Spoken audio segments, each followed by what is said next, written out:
کشادہ کرنے دیں. اچھا کچھ اور بھی بیماریاں آج کل آ گئی ہیں لوگوں کو. اگر کسی جگہ کوئی بندہ کسی کوئی معاملے میں آپ سے اختلاف رکھتا ہے تو اس کے ساتھ یہ عداوت نہ رکھیں, کشادہ رکھیں, دل کو طبیعت کو کشادہ رکھیں.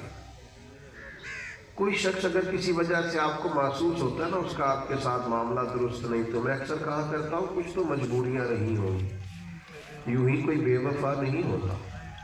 کہیں کوئی پریشانی ہوگی, کہیں کوئی آزمائش ہوگی, کہیں کوئی مسئلہ ہوگا. میرے ساتھ لوگ بڑا پیار کرتے ہیں, لیکن اس پیار میں ایک بہت بڑا مسئلہ یہ ہوتا ہے کہ آپ ہمارے گھر بھی ہیں. کہتے پیار سے ہی, اور میں اللہ کے گھر میں بیٹھا ہوں, باوجود ہوں, میرا بھی پورا ہی دل کرتا ہے سب کے آ جاؤ. لیکن یہ کہ کس طرح سے صبح کسی شہر میں ہوتی ہے, دوپہر کسی اور میں ہوتی ہے, شام کسی اور میں ہوتی ہے. عدم سے لائی ہے ہستی میں آرزو رسول, اور دیکھو کہاں کہاں لیے پھرتی ہے جستجو رسول.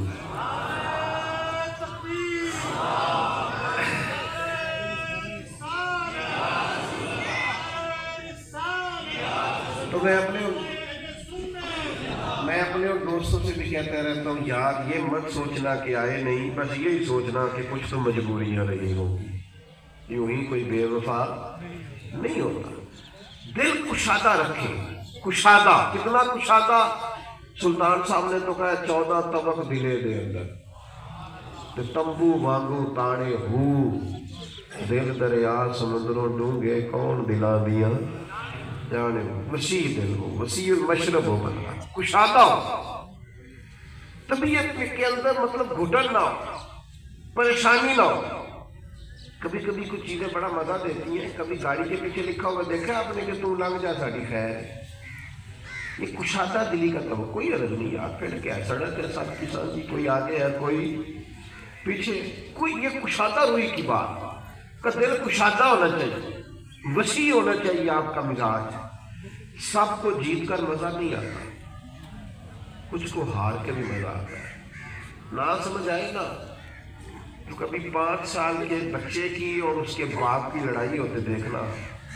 باپ جان بوجھ کے گر جاتا ہے اور کہتا ہوں مجھے تو نے گرائی دی ہے. اس سے پوچھو کہ یہ کیا ہو رہا ہے, تو اس کو بیٹا جتا کے خوشی بڑی ہوگی. بیٹا جب خوش ہوتا ہے نا, میں جیت گیا, ابا ہار گیا, اگرچہ کھیل ہے لیکن یہ خوش ہے اسے جتا کے.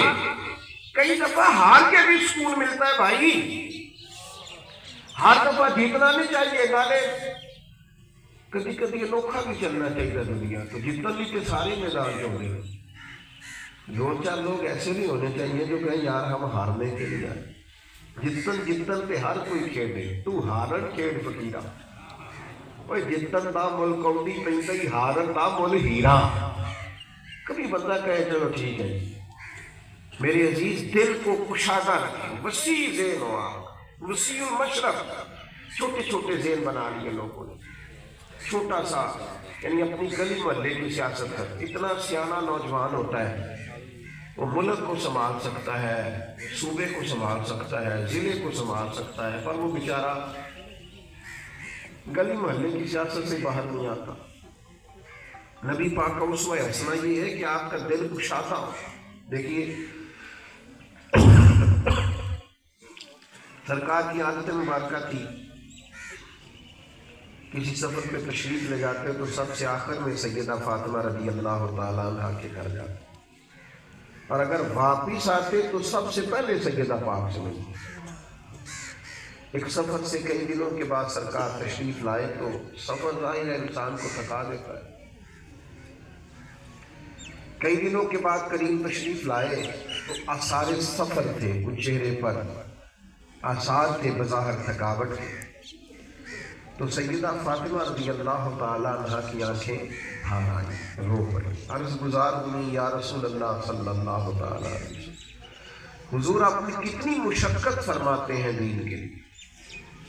ہمارے بچے کبھی ہمارا دکھ بیان کریں تو ہم انہیں کہتے ہیں بیٹا تم نے تو ایک دیکھا ہے, میرے پاس اور بھی بہت زیادہ دکھ ہے, اور سنا. سیدہ پاک نے جب عرض کی نا حضور آپ اتنی مشقت اٹھاتے, تو نبی کریم نے بات کا رخ ہی پھیر دیا. کریم فرمانے لگے فاطمہ آپ کے والد کو اللہ نے بڑے مقاصد کے لیے دنیا میں مبعوث فرمایا، ہم بڑے مقاصد لے کر دنیا میں آئے۔ کریم فرمانے لگے نہ کوئی گھر کچا بچے گا، نہ پکا بچے گا، نہ کوئی جھونپڑی بچے گی جہاں اللہ ہمارے دین کے پیغام کو پہنچا نہیں دے گا۔ تو اس کے لیے سفر تو کرنا ہے، محنت تو کرنی ہے، جدوجہد تو کرنی۔ وسیع ظرفی سرکار نے عطا کی، کشادہ روئی، لیکن وہ بڑا چھوٹا سا لالچ لوگوں نے بنایا ہے، بڑا چھوٹا سا حدود اربا، بڑی چھوٹی سی سیاست، بڑا چھوٹا سا معاملہ۔ وسیع المشرب ہونا چاہیے، سوچیں ملی سطح کی پیدا کریں۔ آپ بے شک کسی گاؤں میں رہتے ہیں، کسی شہر میں رہتے ہیں، کسی جہاں بھی رہتے ہیں، سوچ عالمی سطح کی ہونی چاہیے، بات وسیع ہونی چاہیے۔ امام بخاری رحمۃ اللہ تعالیٰ علیہ نے صحیح بخاری لکھ دی۔ امام صاحب کی آپ زندگی پڑھیں تو بڑی مشکلات والی زندگی، تلخ ہے۔ میری حیات کا افسانہ پوچھنے والے کہیں کہیں سے تو قصہ پڑھا نہ جائے گا، تلخ وقت گزارا، لیکن کہاں سے جا کے کہاں سے ڈھونڈ کے وہ احادیث لائے، انہوں نے ہمارے لیے ایک ذخیرہ جمع کر دیا، قیامت تک امت خیال اٹھاتی رہے۔ ملی کام کیا زندگی میں، قومی کام کیا۔ کوئی ایسا ذہن بنانا چاہیے کہ جس میں ملی سطح کی کوئی ڈیوٹی، کوئی قومی سطح کا ہم اپنا مزاج بنا کر اور چھوڑ کر جائیں، لیکن ہم ایسا کرتے نہیں، سوچیں بڑی محدود ہیں۔ میری بات مکمل ہونے کو ہے، بس میں گفتگو سمیٹنے لگا ہوں، توجہ کیجیے گا بات پر۔ دل جب کشادہ ہوتا ہے نا، بس جی یہ چپ کرانے والے بھی ذرا آہستہ بولے جی، اللہ جزا، کھڑے رہنے دے جی، کوئی عرض نہیں، ٹھیک ہے بس ماشاءاللہ سب ٹھیک ہے جی، اللہ جزائے خیر دے، اللہ برکت عطا فرمائے۔ چھٹی بھی نہیں ہے لیکن ماشاءاللہ آپ بڑی تعداد میں آئے ہیں، اللہ آپ کو اس کا بہترین صلہ عطا فرمائے، قدم قدم برکتیں اللہ کریم عطا کرے۔ بھائیوں، حضرت عبداللہ بن عمر رضی اللہ تعالیٰ عنہ بیان کرتے ہیں کہ ہم حضور کی بارگاہ میں بیٹھے تھے، 2-3 لوگ ہی، مسند امام احمد بن حنبل میں روایت موجود ہے۔ جب دروازے پر دستک ہوئی تو حضور فرمانے لگے دروازہ کھولو، جو باہر آیا وہ جنتی، یہ ہے عرض جنت، یہ طیبہ کی زمین ہے، جنت بھی یہی اور مالک جنت بھی یہی ہے۔ باہر دروازہ کھولو، جنتی آیا۔ فرماتے ہیں کہ ہم تو ناز کرنے لگے اس شخص کے نصیبوں پر۔ دروازہ کھولا تو بندہ بڑا سادہ،